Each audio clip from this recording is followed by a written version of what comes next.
Friends, welcome to my YouTube channel let's gain knowledge. Friends, आज हम यहाँ पर डिस्कस करने वाले हैं ईवीएस की final series. NCERT based questions हैं जो कि एग्ज़ाम में पूछे जाते हैं, उनके बारे में हम एक फाइनल डिस्कशन करेंगे। बहुत डिटेल में डिस्कस नहीं करेंगे, पॉइंट टू पॉइंट डिस्कस करेंगे। फर्स्ट है कि जुगाड़ गाड़ी या मोटर बाइक की तरह दिखती है परंतु पीछे से लकड़ी के फट्टों से बनी होती है। एक जुगाड़ गाड़ी होती है जो लकड़ी के फट्टों से बनाई जाती है, आगे इसमें मोटरसाइकिल जैसा बनाते हैं। ये बेसिकली कहाँ देखी जाती है? गुजरात में ज़्यादा जुगाड़ गाड़ी को इस्तेमाल किया जाता है। सेकंड है, पहाड़ी इलाकों में बच्चों को स्कूल पहुंचने के लिए बर्फ़ पर पैर जमा कर चलना होता है। ये पहाड़ी इलाकों की बात की गई है कि बच्चे स्कूल कैसे जाते हैं, तो बर्फ़ पर पैर जमा कर वो स्कूल पहुंचते हैं। फिर है कि पक्षियों के कान बाहर नहीं दिखते हैं लेकिन सिर के दोनों तरफ छोटे छोटे छेद होते हैं। यह छेद बालों से ढके रहते हैं, इन्हीं की मदद से पक्षी सुनते। तो पक्षियों के शरीर पर जो बाल होते हैं उन बालों की वजह से ये छेद ढके हुए होते हैं जो कि हमें दिखाई नहीं देते हैं। नेक्स्ट है कि छिपकली तथा मच्छर के भी कान होते हैं मगर बहुत छोटे होने के कारण हमें दिखाई नहीं देते हैं। इन छिपकली और मच्छर के कान बिल्कुल पॉइंट से होते हैं, एक बहुत जैसे एक पेन से डॉट रख दिया जाता है उस पॉइंट के बराबर इनके कान होते हैं जो कि हमें दिखाई नहीं देते हैं। नेक्स्ट पॉइंट है कि जानवरों के शरीर पर डिजाइन उनके शरीर पर बाल के कारण होते हैं। जो जानवर होते हैं उनके शरीर पर जो एक डिज़ाइन या संरचना बनी होती है वो इनके शरीर पर बाल होने के कारण होती है। एग्जाम में पूछा जाता है कि जानवरों के शरीर पर बाल क्यों होते हैं, जलवायु के कारण होता है या वातावरण का प्रभाव होता है, इस तरीके से उसमें ऑप्शन आते हैं। तो इसमें आपका सही क्या है कि उनके शरीर पर बाल के कारण डिज़ाइन बनती है। नेक्स्ट है कि जिन जानवरों के शरीर पर बाल होते हैं तथा कान बाहर दिखाई देते हैं वह जानवर बच्चे देते हैं। मतलब कि जैसे कुत्ता हो गया, बिल्ली हो गया, सियार हो गया और भी जो भी जानवर हैं जिनके कान आपको बाहर दिखाई देते हैं और उनके शरीर पर बाल होते हैं तो वह जानवर बच्चे देते हैं। फिर है जिन जानवरों के कान बाहर दिखाई नहीं देते हैं उनके शरीर पर बाल भी होते हैं, बाल नहीं होते हैं, वे अंडे देते हैं। जैसे छिपकली, मेढक, जिन जानवरों के शरीर में कान दिखाई देंगे वो बच्चे देंगे, जिनके कान नहीं दिखाई देंगे वे अंडे देते हैं। फिर हाथी के बारे में कि एक वयस्क हाथी एक दिन में 100 किलोग्राम से ज़्यादा पत्ते तथा झाड़ियाँ खा लेता है। एग्जाम में अक्सर ये क्वेश्चन आता है कंफ्यूज करने के लिए, जिसमें ऑप्शन में आपको दिया होगा 200 किलोग्राम से ज़्यादा, लेकिन आप इसको याद कर लीजिए कि एक वयस्क हाथी एक दिन में सिर्फ 100 किलोग्राम से ज़्यादा पत्ते तथा झाड़ियाँ खा लेता है। 200 किलोग्राम का ऑप्शन आपको कंफ्यूज करने के लिए हमेशा आता है। नेक्स्ट पॉइंट है कि हाथी एक दिन में केवल 2 से 4 घंटे सोता है और हाथी के अलावा जिराफ है, जिराफ हाथी से भी कम सोता है, वो सिर्फ 2 घंटे ही सोता है और हाथी 2 से 4 घंटे सोता है। हाथी को पानी तथा कीचड़ में खेलना काफ़ी पसंद है। हाथी के कान पंखों की तरह होते हैं, हाथी इनके मदद से हवा का कार्य करता है। और 3 माह के हाथी के बच्चे का वजन 300 किलोग्राम होता है। हाथी को झुंड में रहना पसंद है। हाथियों के झुंड में केवल हथनियाँ और उनके छोटे बच्चे ही होते हैं तथा झुंड की मुखिया बूढ़ी हथनी होती है। जो इनके झुंड होते हैं उसमें उस ग्रुप की लीडर हथनी होती है और ये बच्चे 15 साल बाद अपने ग्रुप को छोड़ देते हैं। एक झुंड में 10 से 12 हथनी तथा उनके बच्चे होते हैं। फिर वही नेक्स्ट पॉइंट दिया है जो मैंने भी आपको बताया कि हाथी 10 से 15 वर्ष तक ही झुंड में रहता है, फिर वह झुंड छोड़ देता है और अकेला रहने लगता है। हाथी परेशानी में एक दूसरे की मदद करते हैं तथा अपने बच्चों की देखभाल और सुरक्षा के लिए भी एक दूसरे का साथ देते हैं। तो हाथी एक ऐसा जानवर है जो एक दूसरे की हेल्प भी करते हैं। फिर एक क्वेश्चन आता है कि बगुला भैंस की पीठ पर क्यों बैठता है, तो उसका आंसर क्या है कि बगुला भैंस की पीठ पर बैठकर सूक्ष्म जीवों को खाता है। जो भैंस के शरीर पर छोटे छोटे से जीव होते हैं उनको बगुला खाता है, इसलिए अक्सर आपने देखा होगा गाँव में कि भैंस के ऊपर बगुला बैठा होता है। तो बगुला सूक्ष्म जीवों को खाता है, इससे भैंस को फ़ायदा होता है और इसे सहजीवी कहते हैं। नेक्स्ट है कि खिजड़ली नामक गांव राजस्थान के जोधपुर में है। इस गांव का नाम खिजड़ली यहाँ पर पाए जाने वाले वृक्षों जिसे खिजड़ी कहते हैं के नाम पर पड़ा। खिजड़ली गांव है जिसमें एक वृक्ष पाया जाता है, इसी वृक्ष की वजह से इस गांव का नाम पड़ा है। तो खिजड़ली गांव के लोग बिश्नोई कहलाते हैं। बिश्नोई पेड़ों तथा जानवरों की रक्षा करते हैं। खिजड़ी पाया कहाँ जाता है, तो खिजड़ी वृक्ष रेगिस्तानी इलाकों में पाया जाता है। इस वृक्ष को पानी की बहुत आवश्यकता नहीं होती है और इस पेड़ की जो छाल होती है वो दवा बनाने के काम आती है। इसकी एक खासियत है कि इसकी लकड़ी में कभी भी कीड़े नहीं लगते हैं और इस पेड़ की से जो फलियाँ पाई जाती हैं उन फलियों की लोग सब्जियाँ बनाकर खाते हैं। नेक्स्ट है स्टार गर्ल किसे कहते हैं। तो स्टार गर्ल एक अनीता कुशवाहा नाम की लड़की जो कि बिहार के मुजफ्फरनगर ज़िले की रहने वाली है, इन्हें चमकता सितारा या स्टार गर्ल के नाम से जाना जाता है। स्टार गर्ल वो लड़की होती हैं जो स्कूल पहुंचकर अपनी ज़िंदगी बदल चुकी होती हैं। ये मधुमक्खी पालन का कार्य भी करती हैं साथ में और अपनी पढ़ाई को भी कंप्लीट करती हैं। तो आप इसमें इतना याद रखिए कि अनीता कुशवाहा को स्टार गर्ल के नाम से जाना जाता है और ये बिहार के मुजफ्फरनगर ज़िले से हैं। नेक्स्ट पॉइंट है कि राइट टू एजुकेशन एक्ट 2009 में 6 to 14 ईयर के सभी बच्चों को मुफ्त व अनिवार्य शिक्षा का अधिकार देता है। तो आपसे पूछ सकता है कि मुफ्त व अनिवार्य शिक्षा का अधिकार कौन देता है, तो आपको याद होना चाहिए RTE 2009 और कितने ईयर से कितने ईयर तक, तो 6 to 14 ईयर तक। नेक्स्ट पॉइंट है कि मुजफ्फरनगर में लीची के पेड़ बहुतायत पाए जाते हैं। लीची के पेड़ मधुमक्खियों को आकर्षित करते हैं। मुजफ्फरपुर के लोग मधुमक्खियों को पालकर शहद एकत्रित करते हैं तथा इन शहद को बेचकर अपनी आमदनी प्राप्त करते हैं। इसमें आपसे मधुमक्खी पालन के बारे में पूछा जाएगा कि कौन से पेड़ ऐसे हैं जो मधुमक्खियों को आकर्षित करते हैं। तो आपको याद होना चाहिए कि लीची के पेड़ बहुतायत मधुमक्खियों को आकर्षित करते हैं। नेक्स्ट पॉइंट है कि मधुमक्खी पालन का समय क्या होता है। तो अक्टूबर से दिसंबर तक इसका समय मधुमक्खियों का अंडे देने का होता है और यही समय मधुमक्खियों को पालने का भी होता है। नेक्स्ट है कि लीची के फूल कब खिलते हैं। तो लीची के फूल फरवरी में खिलते हैं और एक बक्से में 12 किलोग्राम शहद इकट्ठा होता है। आपने देखा होगा मधुमक्खी पालन के लिए कई सारे ऐसे बॉक्स रखते हैं, तो उस एक बॉक्स में 12 किलोग्राम तक शहद को इकट्ठा किया जा सकता है। तो आप इसमें ये याद रखिएगा कि अक्टूबर से दिसंबर का समय मधुमक्खी पालन का होता है क्योंकि इसी समय मधुमक्खी अंडे देती हैं और लीची के फूल फरवरी में खिलते हैं।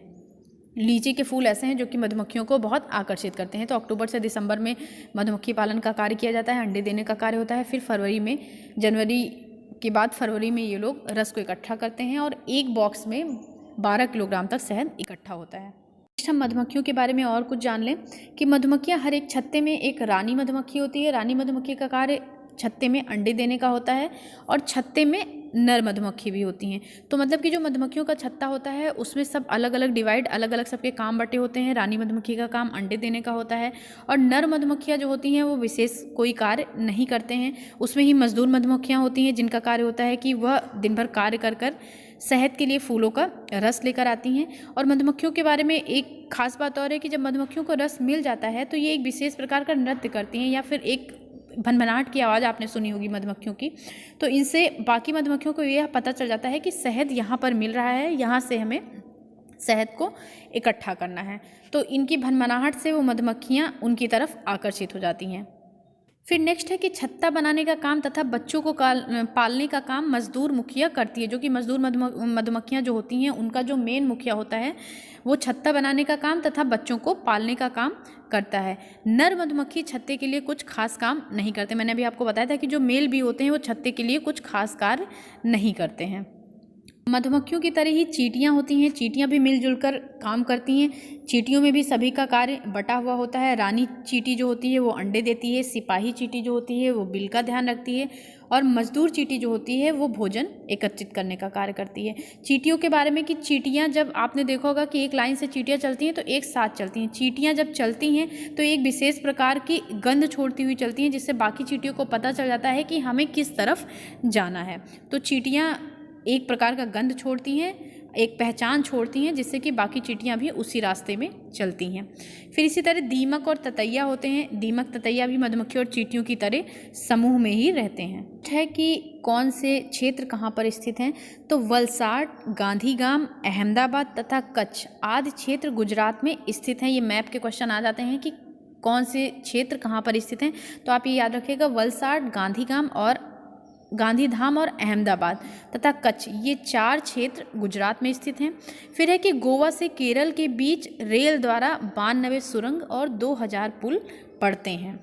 गोवा से केरल के बीच जाते समय रेल के द्वारा यात्रा करने पर 92 सुरंग और 2000 पुल पड़ते हैं। नेक्स्ट है कि मलयालम में माँ की बड़ी बहन को वलियम्मा कहा जाता है और माँ मतलब कि नानी को मलयालम में अमूम्मा कहा जाता है। तो माँ की बड़ी बहन को वलियम्मा तथा माँ को अमूम्मा मलयालम में कहा जाता है। नेक्स्ट है कि फेरी। फेरी क्या है। फेरी एक प्रकार की नाव है जो कि लकड़ी की बनी हुई होती है और इसका प्रयोग केरल में किया जाता है। एक स्थान से दूसरे स्थान पर जाने के लिए पानी में इसका प्रयोग होता है। तो फेरी कहाँ पाई जाती है? फेरी का उपयोग केरल में किया जाता है। इसको आप याद कर लीजिएगा कि फेरी केरल में पाई जाती है। फिर है कि रेलवे टाइम टेबल से हमें क्या क्या जानकारियाँ प्राप्त होती हैं? तो रेलवे टाइम टेबल से हमें ट्रेन कब आएगी, आने का समय, ट्रेन के पहुँचने का समय और यात्रा में कितना समय लगेगा, मतलब जहाँ से हम चल रहे हैं और जहाँ हम पहुँचने वाले हैं उसके बीच में कितना समय लगेगा ये, और किराया कितना है, इन सब चीज़ों की जानकारी हमें रेलवे टाइम टेबल से मिलती हैं। नेक्स्ट है गांधीधाम। गांधीधाम जो कि मैंने भी आपको बताया कि गुजरात में है। गांधीधाम से नागरकोइल, नागरकोइल केरल में है, के बीच ट्रेन द्वारा तय की गई दूरी 2649 किलोमीटर है और दोनों के बीच 14 स्टेशन पड़ते हैं। ये पॉइंट आप इसको अपने दिमाग में सेट कर लीजिएगा क्योंकि ये एग्ज़ाम में एग्जैक्ट पूछा जाता है। तो गुजरात से केरल के बीच ट्रेन द्वारा तय की गई दूरी 2649 किलोमीटर है और दोनों के बीच में 14 स्टेशन पड़ते हैं। नेक्स्ट है कि आंध्र प्रदेश में लोगों द्वारा एक विशेष कैंप लगाया जाता है और इस कैंप में शादीशुदा लड़कियों को पुनः स्कूल भेजा जाता है ताकि वह अपनी आधी अधूरी पढ़ाई पूरी कर सकें। आंध्र प्रदेश में एक कैंप लगता है जिसमें कम उम्र में जिन लड़कियों की शादी कर दी जाती है उन लड़कियों को पुनः स्कूल भेजने का काम किया जाता है जिससे कि वह अपनी पढ़ाई को कंप्लीट कर सकें। शादी हेतु लड़की की उम्र 18 वर्ष तथा लड़के की उम्र 21 वर्ष होनी चाहिए, ये तो शायद सभी को पता है। फिर नेक्स्ट है कि कड़म मल्लेश्वरी के बारे में कि कड़म मल्लेश्वरी ये एक वेट लिफ्टर थी और ये आंध्र प्रदेश की रहने वाली थी। इन्होंने अभी तक 130 किलोग्राम तक का वज़न उठाया है और इन्होंने भारत के बाहर 29 मेडल जीते हैं। इससे बहुत क्वेश्चन आता है तो आप ये याद रखिएगा कि इन्होंने 130 किलोग्राम तक का वज़न उठाया है और 29 मेडल जीते हैं और ये कहाँ की रहने वाली हैं? ये आंध्र प्रदेश की रहने वाली हैं। नेक्स्ट पॉइंट है कि फूलों की घाटी कहाँ स्थित है? तो फूलों की घाटी उत्तराखंड में स्थित है और शांत घाटी केरल में स्थित है। तो याद रखिएगा कि फूलों की घाटी उत्तराखंड और शांत घाटी केरल में स्थित है। फिर मधुबनी चित्रकारी के बारे में बात करेंगे। मधुबनी चित्रकारी कहाँ की है? तो मधुबनी चित्रकारी बिहार की है और ये बहुत ही प्राचीन प्रथा है। मधुबनी चित्रकारी त्योहारों पर घर की दीवारों तथा आंगन में विशेष चित्र बनाया जाता है, इसलिए इस चित्र का नाम मधुबनी पड़ा है। मधुबनी चित्र बनाने के लिए प्राकृतिक रंगों का प्रयोग किया जाता है। प्राकृतिक रंगों को बनाकर ये चित्रकारी की जाती है। इन प्राकृतिक रंगों को बनाने के लिए क्या इस्तेमाल किया जाता है? तो हल्दी, गुड़हल, नील, फूल, पेड़ों आदि का रंग इस्तेमाल किया जाता है। मतलब इन नेचुरल चीज़ों से जो कलर निकलता है उससे ये रंग को तैयार किए जाते हैं और इन प्राकृतिक रंगों को चावल के पिसे हुए घोल में मिलाकर ये चित्रकारी की जाती है। और चित्रकारी में क्या बनाते हैं? फूल, पक्षी, मछलियाँ और जीव जंतु और भी जो प्राकृतिक चीज़ें हैं उनका चित्रण किया जाता है। और नेक्स्ट है कि फूलों का उपयोग दवाइयों में भी किया जाता है। कई प्रकार के फूल हैं जिनका इस्तेमाल किया जाता है दवाई बनाने में। फिर है उत्तर प्रदेश में कचनार के फूलों की सब्जी बनाई जाती है। तो उत्तर प्रदेश में कचनार के फूलों की सब्जी आपने पढ़ा होगा। केरल में, तो केरल में टैपियोका बनाया जाता है। तो इस तरीके से कई सारी चीज़ें हैं जो कि बहुत फेमस हैं और एग्ज़ाम में भी पूछी जाती हैं। तो आप मेरे प्रीवियस वीडियो भी देख सकते हैं जिसमें मैंने ये सारी चीज़ें डिस्कस की हुई हैं। नेक्स्ट है कि केरल में केले के फूलों की सब्जी बनाई जाती है। तो आप याद रखिएगा उत्तर प्रदेश में कचनार के फूलों की सब्जी और केरल में केले के फूलों की सब्जी बनाई जाती है। और महाराष्ट्र में सहजन के फूल की पकौड़ी बनती है। ये गलत लिख गया है, सहयोग। महाराष्ट्र में सहजन के फूलों की पकौड़ियाँ बनती हैं। फिर है उत्तर प्रदेश का कन्नौज जिला। कन्नौज जिला जो कि इत्र के लिए बहुत मशहूर है। यहाँ पर गुलाब की पंखुड़ियों से गुलाब जल तथा इत्र बनाया जाता है, इसलिए कन्नौज को इत्र की नगरी कहा जाता है। तो उत्तर प्रदेश में जो कन्नौज है उसे इत्र की नगरी के नाम से भी जाना जाता है। नेक्स्ट है डेरा गाजी खान नामक जगह पाकिस्तान में स्थित है। आप बस इसको याद कर लीजिएगा कि डेरा गाजी खान कहाँ है? तो डेरा गाजी खान पाकिस्तान में स्थित है कि मिट्टी में गोबर का इस्तेमाल क्यों किया जाता है? तो मिट्टी में गोबर मिलाकर लीपने से मिट्टी में कीड़े नहीं लगते हैं। आपने गांव में देखा होगा कि मिट्टी में गोबर से लिपाई का काम किया जाता है। तो इसका प्रयोग इसलिए किया जाता है जिससे मिट्टी में जो भी कीड़े होते हैं वो नहीं लगते हैं।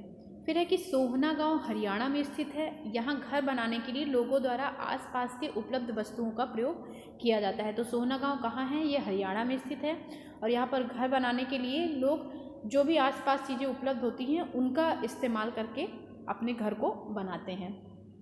नेक्स्ट है कि प्याज के बीज बोने के 20 दिनों के बाद छोटे छोटे पौधे निकल आते हैं। तो प्याज के जब हम बीज बोते हैं तो कितने दिनों के बाद पौधे निकलते हैं? तो प्याज के बीज बोने के 20 दिनों के बाद पौधे निकलना स्टार्ट हो जाते हैं। 42 पॉइंट है कि गिजू भाई बधेका गुजरात के रहने वाले हैं, गिजुभाई बधेका, जो कि बच्चों के लिए बहुत ही फेमस हैं। ये बच्चों के लिए एक मज़ेदार किस्से, कहानियों और पत्र लिखते थे। उनके लिखे पत्रों में पर्यावरण तथा पक्षियों के बारे में बताया गया है। गिजुभाई बधेका जो हैं, जो गुजरात के रहने वाले थे और ये बच्चों के लिए कहानियाँ लिखते थे। नेक्स्ट बात करते हैं हम पक्षियों के बारे में। कलचिड़ी पक्षी, जिसे कि इंडियन रोबिन कहा जाता है, कलचिड़ी पक्षी यह अपने घोंसले पत्थरों के बीचों बीच बनाती है, मतलब कि रोड पर ये पत्थरों के बीच में अपना घोंसला बना लेती है। इनका घोंसला घास से बना होता है और इनके ऊपर पौधों की नाजुक टहनी, जड़, ऊन, बाल, रुसब बिछा होता है। तो आप याद रखिएगा कि कौन सी चिड़िया पत्थरों के बीच में अपना घोंसला बनाती हैं, तो कलचिड़ी, जिसे इंडियन रोबिन भी कहा जाता है, या अपना घोंसला पत्थरों के बीच में बनाती हैं और अपने घोंसले को बनाने के लिए नाजुक टहनी, जड़, ऊन, बाल, इन सब का इस्तेमाल करती हैं। फिर है कि कौवा अपना घोंसला लोहे की तार तथा लकड़ी की शाखाओं जैसी चीज़ों से बनाता है। कौवा पेड़ की ऊंची डाल पर अपना घोंसला बनाता है, मतलब कि जिस भी पेड़ पर कौवा अपना घोंसला बना रहा है, उस पेड़ की जो सबसे ऊंची डाल होगी उस पर कौवा अपना घोंसला बनाता है। और जो चील है वो सबसे ऊंची डाल पर अपना घोंसला बनाती है। तो ये आप याद रखिएगा कि पेड़ की ऊंची डाल पर कौवा और सबसे ऊंची डाल पर चील अपना घोंसला बनाती है। फिर है कि कोयल अपना घोंसला नहीं बनाती है। कोयल हमेशा कौवे के बने घोंसले में अपने अंडे देती है। कौवा अपने अंडों के साथ कोयल के अंडे को भी सेता है, मतलब कि कौवा कोयल के अंडे को नहीं पहचान पाता है कि यह कोयल का अंडा है या उसका अंडा है, क्योंकि दोनों के अंडे सिमिलर होते हैं, सिर्फ साइज़ में थोड़ा सा डिफरेंस होता है। इस वजह से कौवा कोयल के अंडे को नहीं पहचान पाता है और अपने अंडे समझकर उनकी देखभाल करता है। नेक्स्ट है डव बर्ड, फाख्ता पक्षी, जो कि वाइट कलर का होता है। यह अपना घोंसला कैक्टस के कांटों के बीच तथा मेहंदी की मेड़ पे बनाता है। तो कैक्टस के कांटों के बीच में फाख्ता पक्षी अपना घोंसला बनाता है और पत्थरों के बीच में कलचिड़ी अपना घोंसला बनाती है। फिर है गौरैया। गौरैया के बारे में, तो गौरैया आमतौर पर आपने देखा होगा कि घरों में घोंसला बनाती है या फिर अलमारी के पीछे, दरवाजे के पीछे, इन सभी जगहों पर गौरैया अपने घोंसले बनाती हैं।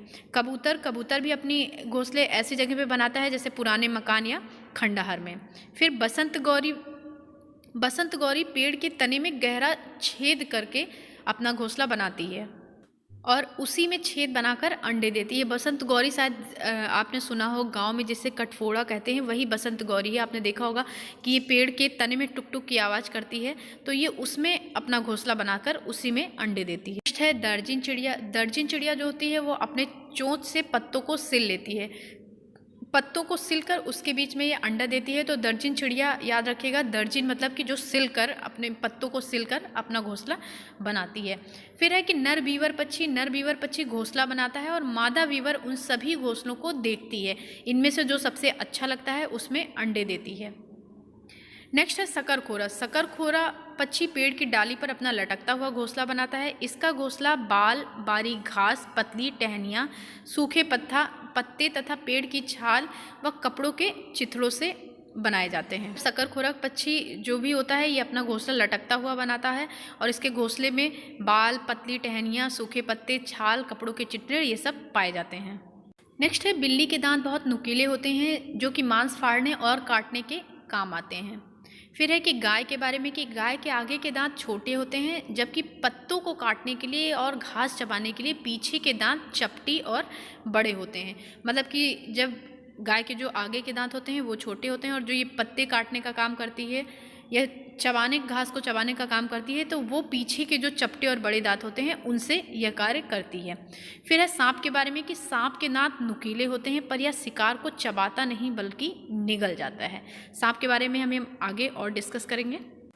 नेक्स्ट है कि सपेरों को कालबेलिया कहते हैं, जो सपेरे होते हैं वो कालबेलिया कहे जाते हैं। नाग गुम्फन क्या है? नाग गुम्फन ये एक ऐसे डिज़ाइन, रंगोली, कढ़ाई और दीवारों को सजाने के लिए सौराष्ट्र, गुजरात और दक्षिण भारत में प्रयोग किया जाता है। तो नाग गुम्फन एक रंगोली डिज़ाइन है। नेक्स्ट है कि कालबेलिया नाच में सांप जैसी मुद्राएं होती हैं। कालबेलिया एक नाच होता है जिसमें कि सांप के जैसी हस्त मुद्राएं करके नृत्य किया जाता है।